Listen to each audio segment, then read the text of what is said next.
Vous avez un milliard de stratégies qui sont, ma foi, des stratégies de manipulation à mauvais escient. Je vous en parle régulièrement. Mais si vous faites un acte et que vous n'êtes pas aligné par rapport à cet acte, cela se ressent. Nous sommes, en tant qu'êtres humains, très sensibles.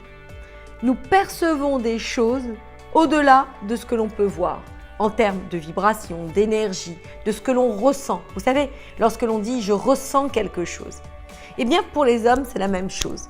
Si vous faites une action et que derrière ça, il y a de la peur, du désespoir, de l'inquiétude, du fait d'attendre tôt ou tard l'échec, eh bien cela ne va pas fonctionner pour vous.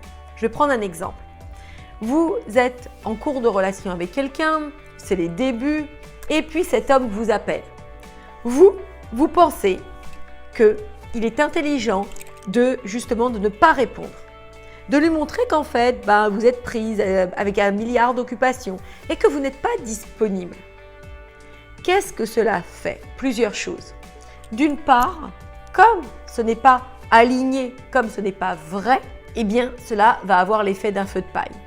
L'autre, même s'il n'est pas auprès de vous, va le ressentir.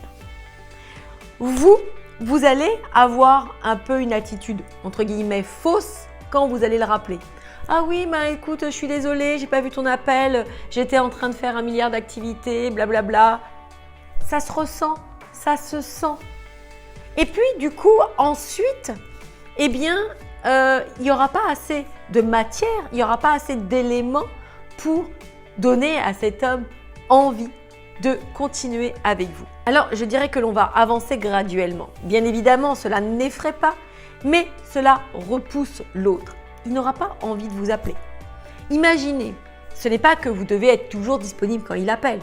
Ce n'est pas que si vous n'étiez pas là quand il a appelé, ça peut poser problème ou que vous étiez justement occupé à certaines choses. Mais c'est l'écart entre la réalité et l'action qui pose problème.